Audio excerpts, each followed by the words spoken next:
Firma Foldy is gesplitst in 3 verschillende afdelingen. We hebben 2 exportverpakkingsafdelingen. Eén kan je omschrijven als kapitaalgoederen. Het verpakken van 1 stuk tot en met 25 stuks. Echt one-off verpakkingen. Daarnaast hebben wij een systeemkist ontworpen waar meerdere verpakkingen van gemaakt worden per keer. Dus echt een seriematige productie. Sommige mensen vergelijken het als een houten kartonnen doos. Wordt plano aangeleverd en kan dan opengevouwen worden op het moment dat het benodigd is. En de derde tak van sport die wij hebben is het leveren van verpakkingsmaterialen. Dat doen wij als service naar onze klanten toe, maar ook voor onze verpakkingswerkzaamheden als binnenverpakking. Wat heeft het product nodig, dat wij daar de juiste verpakkingen voor kunnen gaan assembleren en samenstellen. De firma Foldy is eigenlijk geen logistieke bedrijf. Wij zijn een logistieke verlengstuk van onze klanten en het startpunt van het logistieke traject. Wij verzorgen namelijk het verpakkingstraject die in het midden zit, dat vaak vergeten wordt. Wij verzorgen dat er goed juist voor zijn transportbehoefte voorzien wordt van verpakkingsmateriaal, verpakkingsbenodigdheden. We hebben een x-aantal keuzes met betrekking tot de verpakking die wij kunnen leveren. De insteek is dat wij verpakking op maat leveren.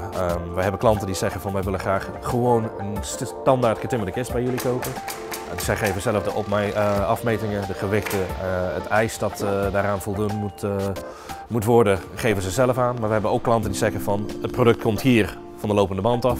Foldy regelt de rest tot en met de container of regelt de rest tot en met de klant.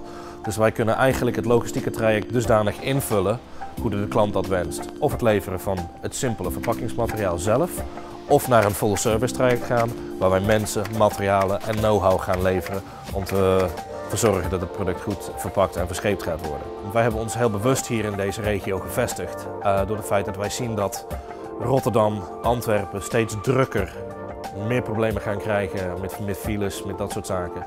En door iets buiten die regio te gaan vestigen, hebben wij het voordeel dat wij het binnenkomende logistieke traject goed kunnen benaderen. Bijvoorbeeld vanuit het Ruhrgebied, maar ook vanuit België. En dat de goederen juist just in time geleverd worden aan het logistieke traject voor de zeehavens. En daar is kostenreductie natuurlijk voor de klant behaalbaar. Wij krijgen vaak de vraag van onze klanten, hoe ziet het product eruit als het aankomt? Onze verpakkingsmateriaal moet natuurlijk goed uitzien, maar het moet ook juist zijn werk goed doen.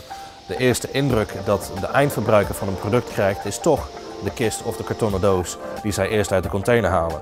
Dus onze verpakkingen zijn wel gericht aan het transport, mechanische belastingen, dat soort zaken. Maar het moet natuurlijk ook een optische verkoopsplaatje ook zijn voor de klant. Als iemand een nieuw speelgoed krijgt, dat het wel netjes uitziet. Wij kopen al onze hout in van Scandinavië. Daar is het heel erg streng gecontroleerd van hoeveel bomen zijn geoogst in een bepaalde periode. Waar zijn die naartoe gegaan? En daar moet natuurlijk verzorgd worden dat die bomen en meer opnieuw geplant worden. Dus op dat front zijn wij redelijk vooruitstrevend naar een renewable energy source en een renewable production source. Wij zien België als een ontwikkelingsmarkt voor ons. Wij zijn heel gefocust geweest in de laatste jaren op de Nederlandse markt. Alleen wij krijgen steeds meer vanuit onze partners in België de vraag om dezelfde logistieke dienstverlening, het zamelen van goederen van klanten en het daarvoor juist verpakken, zien wij die vraag steeds meer vanuit België komen. Dat zij zelf het logistieke keten uit handen willen gaan geven en ervoor zorgen dat het element die daar eigenlijk het belangrijkste in is, het verpakking, dat dat ook juist geregeld wordt. Wij zien onze klanten meer als partners. Wij proberen lange termijn relaties met onze klanten te gaan opbouwen, waarin wij echt bijvoorbeeld aan de tekenbord gaan zitten naast de klant en onze inbreng over transport, logistiek en verpakking op dat moment loslaten op het ontwikkelingsstage van een product en niet aan het einde dat we eigenlijk tegenover elkaar moeten zitten en zeggen van ja, dit zijn de standaardproducten die gebruikt kunnen worden.